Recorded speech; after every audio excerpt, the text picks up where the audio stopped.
So, bakit Ireland? Parang ang ganda ng place. Pero bakit ka lumipat? So far, enjoy na enjoy ako dito sa Australia. Would you say na dyan ka na magsisettle sa Australia? So, kanino mong ma-advise na pumunta kayo ng Ireland? Kanino mong ma-advise na para sa kanila ang Australia?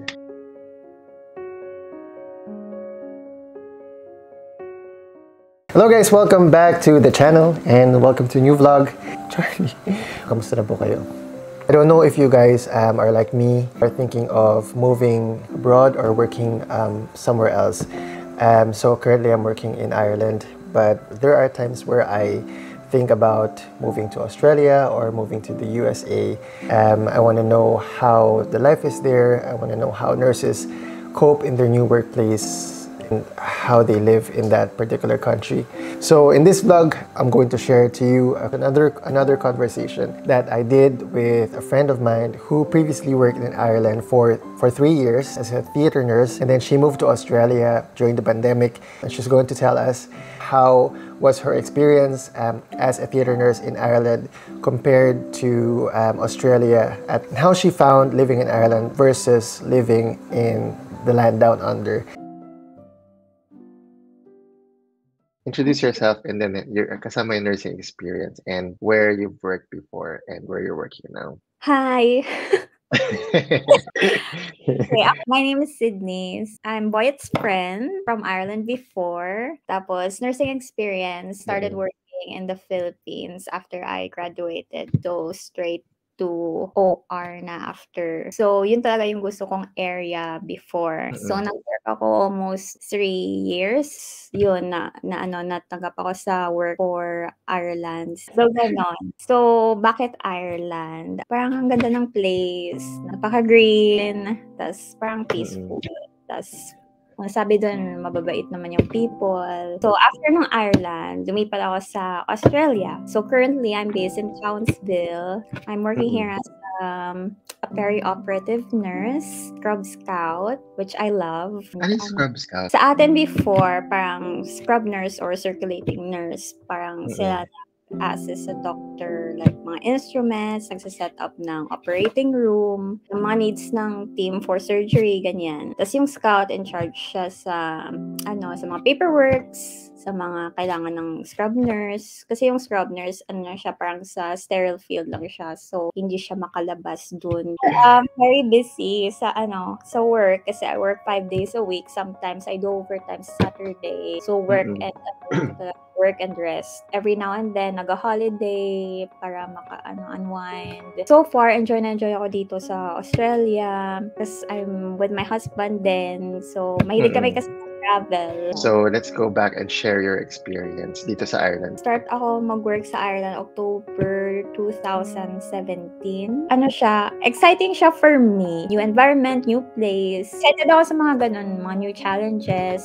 Although sad at first nung umalis ng Philippines kasi doon yung family mo, doon ka. Pero yung adjustment period, mabilis lang naman. Your friends. Nag-enjoy ako sa work, tsaka yung friends mo. Scrub nurse din ako sa Ireland. Pero yung akin, kasi diba adaptation program kami. Nag-adaptation program, may preceptor ako na nag-assess sa akin for 12 weeks. Tapos, pinapagawa niya ako ng different roles. Scrub Scout, saka nag-anesthetics na ako that time. Kanila rotation yung roles colorectal tsaka ENT na mga surgery. So, kasama ko yung preceptor ko. Ini-evaluate niya ako weekly. Yung progress ko, kung okay ba ako na nurse, kung yung skills ko okay naman. Parang 12 hours per day. So, that's 36 hours a week. Tama ba? 36 hours? 37.5. So, may sobra siya, parang ganun. Pero yung parang allocation, parang 12 hours or more ata per day. So, yung work ko parang 3 days a week lang. Then, 4 days off. So, sulit siya sa akin kasi, ang daming off. Pwedeng, ibang places. May night shift kami kasi 'di ba OB-GYN, yung sa maternity dati. Sa amin walang on-call, parang may night shift talaga. Ayun, okay naman. Yung nights doon parang 4 nights then 7 days off, then 3 nights. So may 7 days off ka every month kasi may night roster ka every month, which means may 7 days off ka every month, which is parang pangdagdag sa annual leave Holiday. mo. Oo, ang galing na. Oo. Mas madalas ako nakakauwi ng Philippines kasi mas mahaba yung weekdays off kasi napapag-combine. Sama-sama. How many years ka nag-work sa Ireland in total? 3 years. Almost 2 years din ako sa public. Tapos lumipat ako ng private, 'di ba? Kasi sabi ko parang ayoko na muna mag-night. Gusto ko ibang specialty naman. Nag-private ako. Tsaka okay din doon kasi walang nights. At least hindi ako parang stressed or parang pagod. Pero doon, yung roster nila parang 4 days a week tapos 3 days off. Tapos iba-ibang oras siya per day. So basta yung total niya 4 days. Private and public. Kamusta yung difference sa ano? Di ba sabi nila mas malaki daw yung sweldo sa private, hindi yata toxic sa private. Ano yung difference na napansin mo? True naman na hindi toxic sa private kasi mas chill lang yung environment. Okay ata yung benefits ng public in terms of like mga sick leaves, mga leave, mga ganyan. Kasi mas madami i-loading mo sa public compared sa private. Yung ano naman, yung hourly rate, hindi ko siya matandaan pero hindi naman malaki yung difference ata in terms of pay. So, okay din. Tapos, nung time na yun, nag-try din ako mag-agency. Nung na-private ako, kaya may shift ako dati sa public through agency. What can you say about sa sweldo dun sa Ireland? Merong mga nag-comment sa akin nun na parang sabi nila, never sila nakapag-save ng money. I think it depends which city ka naka-base. Tapos sa Dublin, mas higher ang cost of living, mas higher ang rent, mahal. Pero pag like sa Limerick, kasi hindi naman siya super city, pwede ka magstay sa less expensive na houses or apartment. Really depends lang sa person kung paano siya save ng money. Siyempre, discarded din. Like, kasi ang haba ng days off, minsan ginagamit yun like mag-work sa agency nurse sa ibang hospitals for more ipon. Ano yung mga nagustuhan mo? Kahit 3 things lang in minimum na nagustuhan mo about living and working in Ireland. Kasi yung Ireland, parang isa siyang place na medyo gloomy. Gloomy siya actually all throughout the year. Minsan sa sunny weather. So at least may mga kaibigan ka doon na parang nakakasama mo for travels. Kahit kwentuhan lang sa bahay, parang nakaka-distress. Tsaka parang lang din, Pinas feels lang kasi usually karaoke or kainan, yun. Kainan. Yung nagustuhan ko talaga yung leave. Ako parang lang, kahit 12 hours totoo yung work. Okay siya. Hindi naman ako super pagod kahit 12 hours. Pero naisip ko ngayon, parang kung 12 hours ginagawa ko ngayon, parang pagod na ako. Pero dati, hindi ko inakalang nagagawa pala yun. Kahit dire-diretso, alam mo yun. Gusto ko kasi yung nabibigyan ka ng off, lalo na sa public, nabibigyan ka ng enough leave. Oo, pwede kang umuwi kung like every 6 months umuwi ka sa Philippines, ganyan, pwede. Nagustuhan ko din naman yung the place as a whole. Kasi nakapag-travel din naman ako sa iba't ibang counties. Na-appreciate ko din yung culture nila, ganyan. Kung gaano sila parang very sila chatty, diba? Parang friendly nila as a whole, yung mga Irish people. Number one, weather super. Hindi ko talaga gusto yung gloomy weather. Parang gusto mo na lang magstay sa bahay. Siya, parang negative siya in a way na parang hindi ka nagiging productive kasi gusto mo na magstay sa bahay, manood ng movies or matulog, ganyan. Kasi malamig nga, masarap matulog. Tapos hindi ka nakakapag-exercise masyado, hindi nakaka-activities kasi tinatamad lumabas. Hindi ako sanay sa malamig na weather. Happy naman ako sa work. Hindi naman talaga maiwasan na may different personality sa workplace. So, kailangan mo talaga mag-adjust, makisama ka sa mga workmates mo. Pero, nothing too serious na to worry about. Pero bakit ka lumipat? Bakit ako lumipat? Hindi ko nakikita yung self ko sa Ireland na settle down or magstay longer. Kasi akong type of person na gusto ko din mag-explore ng other places. Tapos magagawa ko lang yun siguro pag maayos yung weather, ganyan. Gusto ko somewhere sunny talaga. Tsaka dito din yung better half ko sa Australia. Kaya gusto niya talaga dito, better half ko. Talaga. Let's talk about Australia. Mahirap ba yung yung transition, yung pagpaprocess mo ng papers para makalipat sa Australia? Yun yung like submit ng requirements for registration. So, yung verdict nila either mag-school ka or bigyan ka ata ng direct registration, parang ganun. Tapos yung isa is yung trans-Tasman, like yung mag-register ka sa New Zealand and then mag-transition lang sa Australia.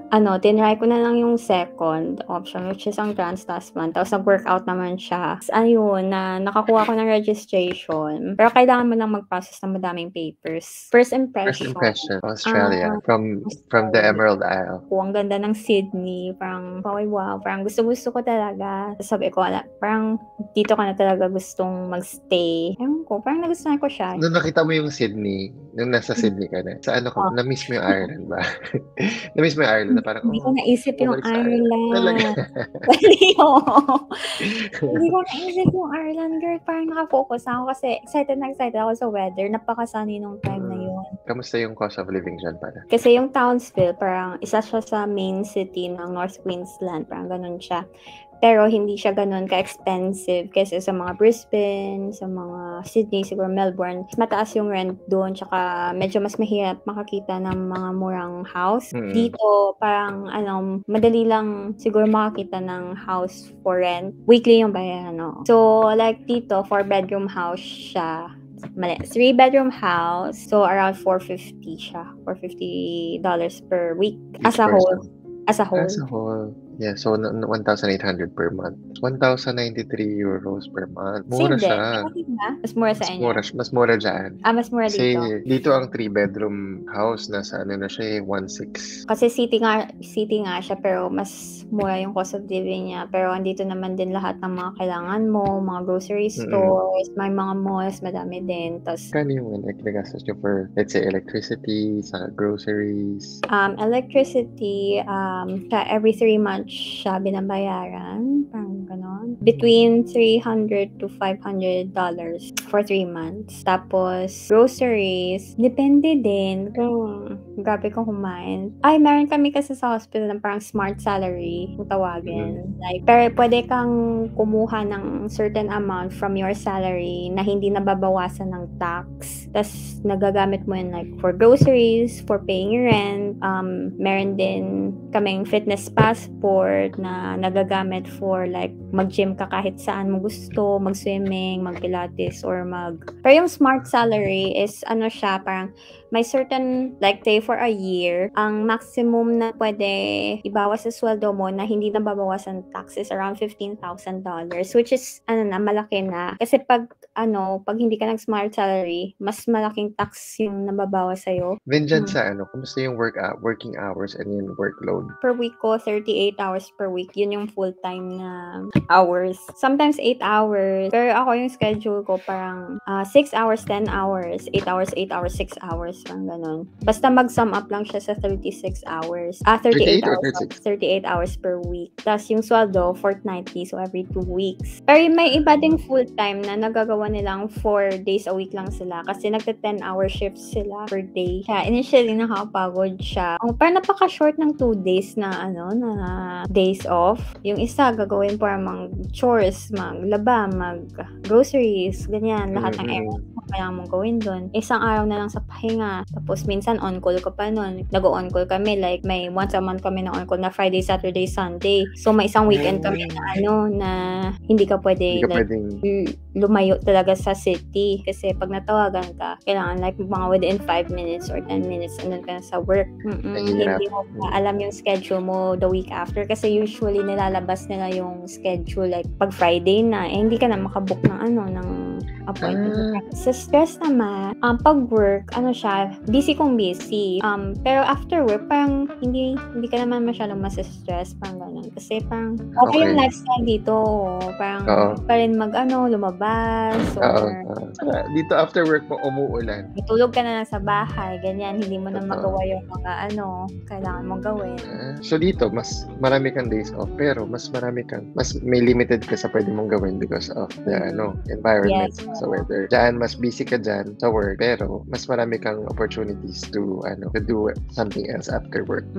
Yun, tama. Say 3 things na you like or love about working and living in Australia. Weather, number 1. Pero kung saan ako, parang masyadong mainit pag mainit. Pero okay na din kasi ano ka lang, stay ka lang sa house, tapos pag hindi na mainit, labas ka. Parang Pilipinas na din na weather. Yung second na nagustuhan ko siguro, gusto ko yung work. Kahit busy, gusto ko yung work. Yung variety ng work. Sir, siguro people, Australia, ano sila siguro? Masaya sila kasama actually. Ano sila, straightforward sila people. Like sabihin ka nila talaga in your face nung if may problems na, or if may gusto lang sila sabihin. Hindi sila offensive magsalita kasi minsan tinitik ng iba like, ano ba yan, racist comment, ganyan. Pero hindi naman. Straightforward sila compared, siyempre sa mga Irish, hindi sila ganun ka blunt, diba? Kasi na-experience mo yung Ireland and Australia, di ba? So, kanino mong ma-advise na pumunta kayo ng Ireland? Kanino mong ma-advise na para sa kanila ang Australia? Kasi may mga friends ako na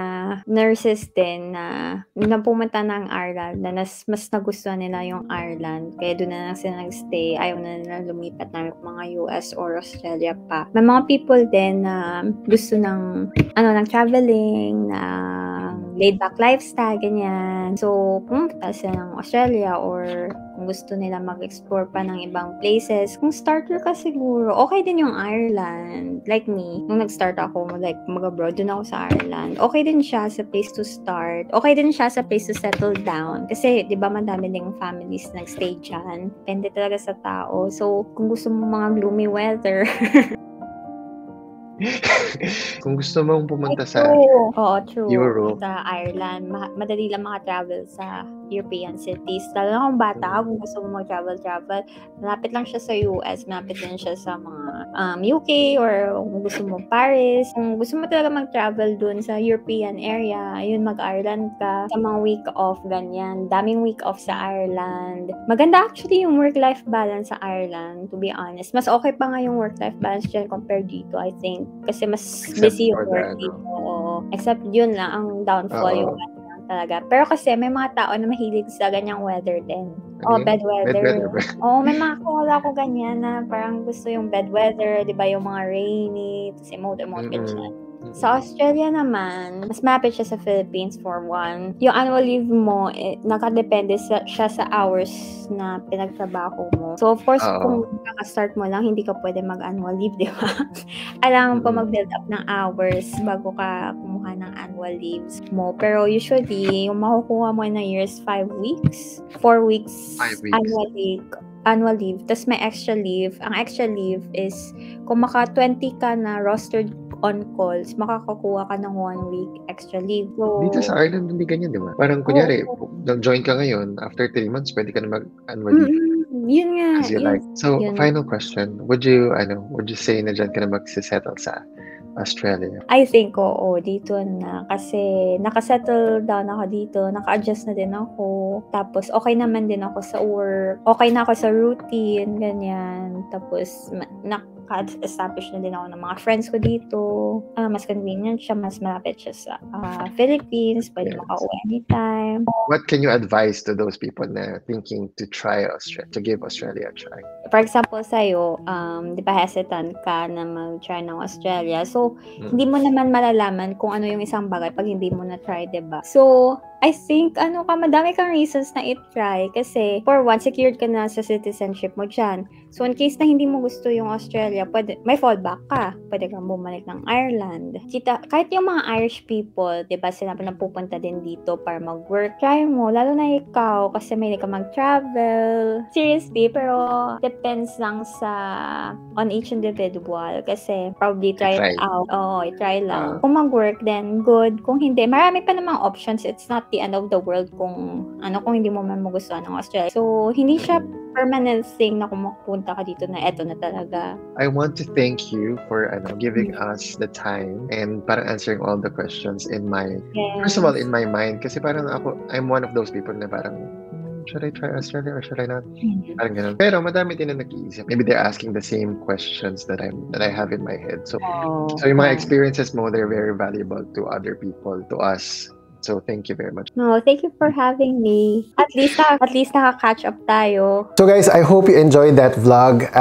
My takeaway from this conversation is that not everybody will enjoy the benefits of working and living in Ireland, and not everybody will enjoy Australia as well. I think like what Sydney said is that it would all boil down to individuals' preferences. If you want to live in a cold, kind of wet country, or if you want to live in a warm country, you know, there are pros and cons in every place that you go to.